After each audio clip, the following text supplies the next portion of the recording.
कुरिन्थियों के नाम पौलुस रसूल का पहला खत, पहला बाब। पौलुस की तरफ से, जो खुदा की मर्जी से यीशु मसीह का रसूल होने के लिए बुलाया गया, और भाई सोस्थेनस की तरफ से, खुदा की उस कलीसिया के नाम जो कुरिन्थस में है, यानी उनके नाम जो मसीह यीशु में पाक किए गए और मुकद्दस लोग होने के लिए बुलाए गए हैं, और उन सब के नाम भी जो हर जगह हमारे और अपने खुदावंद यीशु मसीह का नाम लेते हैं। हमारे बाप खुदा और खुदावंद यीशु मसीह की तरफ से तुम्हें फजल और इत्मीनान हासिल होता रहे। मैं तुम्हारे बारे में खुदा के उस फजल के बाइस जो मसीह यीशु में तुम पर हुआ, हमेशा अपने खुदा का शुक्र करता हूँ कि तुम उसमें होकर सब बातों में कलाम और इल्म की हर तरह की दौलत से दौलतमंद हो गए हो।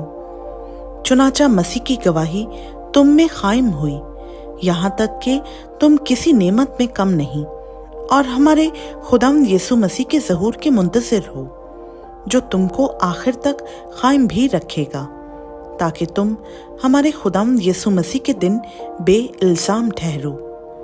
खुदा सच्चा है, जिसने तुम्हें अपने बेटे हमारे खुदावंद यीशु मसीह की शराकत के लिए बुलाया है।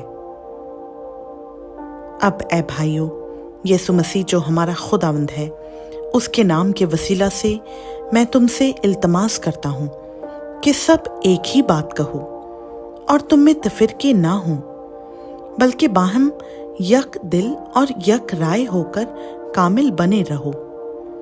क्योंकि ऐ भाइयों, तुम्हारी निस्बत मुझे खलोए के घर वालों से मालूम हुआ कि तुम में झगड़े हो रहे हैं। मेरा ये मतलब है कि तुम में से कोई तो अपने आप को पौलुस का कहता है, कोई अपुल्लोस का, कोई कैफा का, कोई मसीह का। क्या मसीह बट गया? क्या पौलुस तुम्हारी खातिर मसलूब हुआ, या तुमने पौलुस के नाम पर बपतिस्मा लिया? खुदा का शुक्र करता हूँ कि क्रिस्पुस और गयुस के सिवा मैंने तुम में से किसी को बपतिस्मा नहीं दिया, ताकि कोई ये ना कहे कि तुमने मेरे नाम पर बपतिस्मा लिया। हाँ, स्तिफनास के खानदान को भी मैंने बपतिस्मा दिया, बाकी नहीं जानता कि मैंने किसी और को बपतिस्मा दिया हो, क्योंकि मसीह ने मुझे बपतिस्मा देने को नहीं भेजा, बल्कि खुशखबरी सुनाने को, और वो भी कलाम की हिकमत से नहीं, ताकि मसीह की सलीब बेतासीर ना हो। क्योंकि सलीब का पैगाम हलाक होने वालों के नज़दीक तो बेवकूफ़ी है, मगर हम निजात पाने वालों के नज़दीक खुदा की खुदरत है। क्योंकि लिखा है कि मैं हकीमों की हिकमत को नेस्त और अक्लमंदों की अक्ल को रद्द करूँगा। कहाँ का हकीम, कहाँ का फ़कीह, कहाँ का इस जहान का बहस करने वाला? क्या खुदा ने दुनिया की हिकमत को बेवकूफ़ी नहीं ठहराया? इसलिए कि जब खुदा की हिकमत के मुताबिक दुनिया ने अपनी हिकमत से खुदा को ना जाना, तो खुदा को ये पसंद आया कि इस मुनादी की बेवकूफ़ी के वसीला से ईमान लाने वालों को निजात दे। चुनाचा यहूदी निशान चाहते हैं और यूनानी हिकमत तलाश करते हैं, मगर हम उस मसीह मसलूब की मुनादी करते हैं जो यहूदियों के नज़दीक ठोकर और गैर कौमों के नज़दीक बेवकूफ़ी है। लेकिन जो बुलाए हुए हैं, यहूदी हों या यूनानी, उनके नज़दीक मसीह खुदा की कुदरत और खुदा की हिकमत है, क्योंकि खुदा की बेवकूफ़ी आदमियों की हिकमत से ज़्यादा हिकमत वाली है, और खुदा की कमज़ोरी आदमियों के ज़ोर से ज़्यादा ज़ोर आवर है।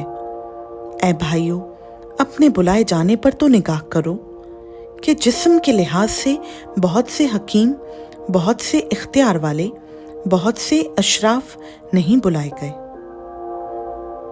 बल्कि खुदा ने दुनिया के बेवकूफ़ों को चुन लिया कि हकीमों को शर्मिंदा करे, और खुदा ने दुनिया के कमज़ोरों को चुन लिया कि ज़ोर आवरों को शर्मिंदा करे, और खुदा ने दुनिया के कमीनों और हकीरों को, बल्कि बेवजूदों को चुन लिया कि मौजूदों को नेस्त करे, ताकि कोई बशर खुदा के सामने फ़ख्र ना करे। लेकिन तुम उसकी तरफ से मसीह यीशु में हो, जो हमारे लिए खुदा की तरफ से हिकमत ठहरा, यानी रास्तबाजी और पाकीज़गी और मुखलसी, ताकि जैसा लिखा है वैसा ही हो कि जो फ़ख्र करे वो खुदावंद पर फ़ख्र करे। खुदावंद का पाक कलाम का पढ़ा, सुना, समझा और कबूल किया जाना हम सबों के लिए बाइस बरकत हो। आमीन।